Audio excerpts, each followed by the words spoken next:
හතරවන ආදරණීය දිගහැරුම. ඇයට ඉවසිලි නැතිව කියා ඔහු කියන දේට ඇහුම්කන් දී. ඔහු පවසන දේ බලාපොරොත්තුවෙන්. ඔහු ඇයගෙන් විමසුවා අපි ඇත්තටම ආදරේද එකිනෙකාට. ඇයත් එසේම විමසුමෙන් පිළිතුරක් සෙවීය.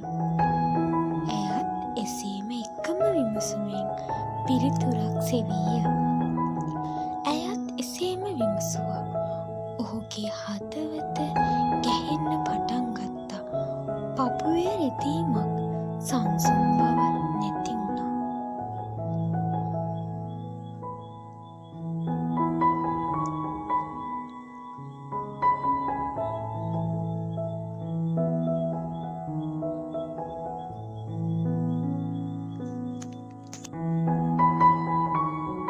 ඇයට ඔහු මෙසේ පැවසුවා.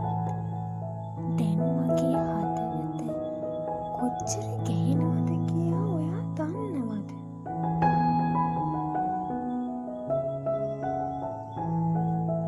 මම ඔබට ගොඩාක් ආදරේ රත්තරනි.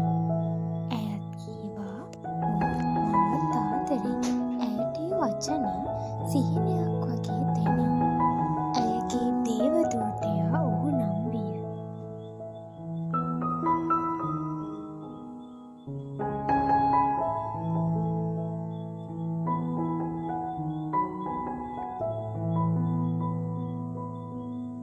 ඔහු ඇයට හුඟාක් ආදරේ යැයි පැවසුවා.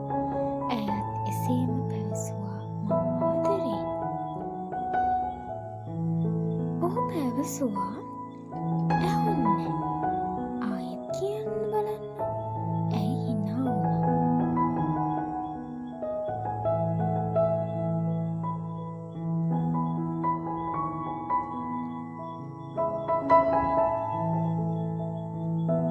පපුවේ අත තියාගත්තා.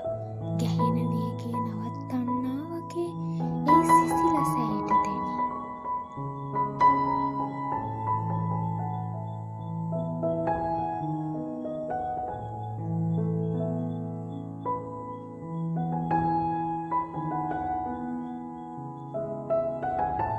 දිනක් ඔහු ඇය දෙස බලා හිඳීම නවතා ඇය අසලට ගියා.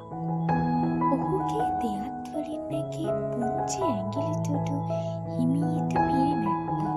ඇස් දෙකේ කතා කළා.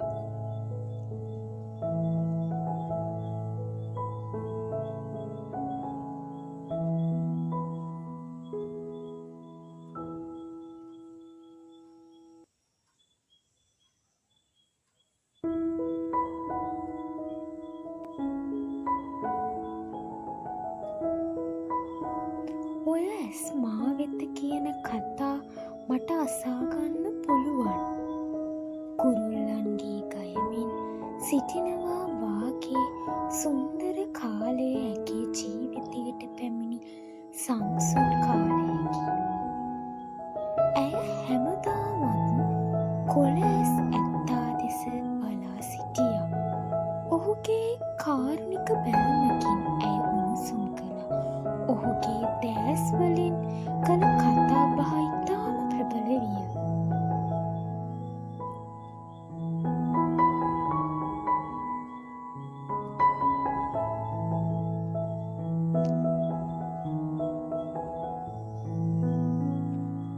ඔහුගේ ඇස් තුළ තිබුණේ ගැඹුරු අභිරහසකි.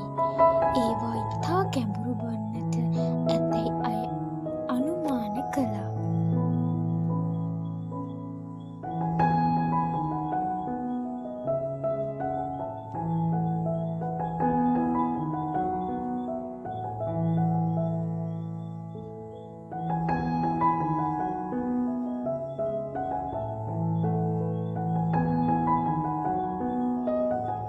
දිනක් ඔහු ඇයට අත දිගු කළා. ඇය කිසිදු අදහසක් නැතිව දෙපාරක් නොහිතා ඔහුගේ අත අල්ලා ගත්තා. ඔහුගේ අත අරින්න සිටිත්ම නොසිතුවා ඇය. ඉන්පසු එක්දින ඇය ආපසු යන්නට සූදානම් වන මොහොතේ ඔහුට සිතේ ඇයගේ අත තදින් පිරී මදින්න හිමීට ඒ දෑත්වලින් සියුම්ව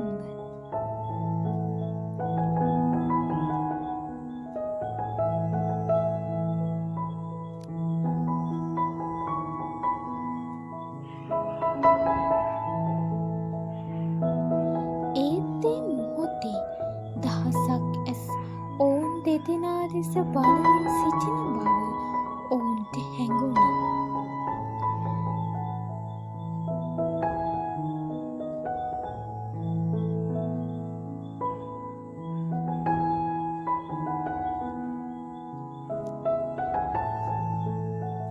ඒ මොහොතේ ඔහුගේ දැස් ඇයට හොඳටම මතකයි. ඒ ඇස් දිලිසුන ආදරේ ඇස්වලින් දිස්වේ. ඇය ඔහු ගැන ලස්සන සිහිනයක් දකි. ලස්සන කවියකින්.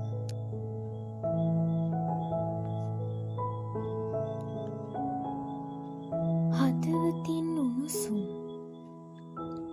ඔහු ඇයගෙන් විමසුවා ඇත්තටම ආදරේද? ඇයත් හඬ නගා පැවසුවා ඔහු හදවතින්මයි. බැල්මක රහසක් තිබුණා.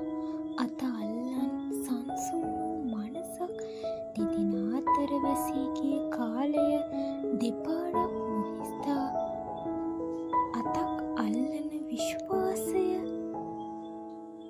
කුරුල්ලන් පියාඹන සංසුන් අහසක් හිනා වූ ඇගේ මුහුණ ඔහුගේ සදාකාලික වාදනයක් දහසක් ඇස්වල උණුසුම අතර ඔහුගේ ආදරේ පරිවර්තන වුණා. ඊළඟ කොටස හෙට හිරු සමග බලා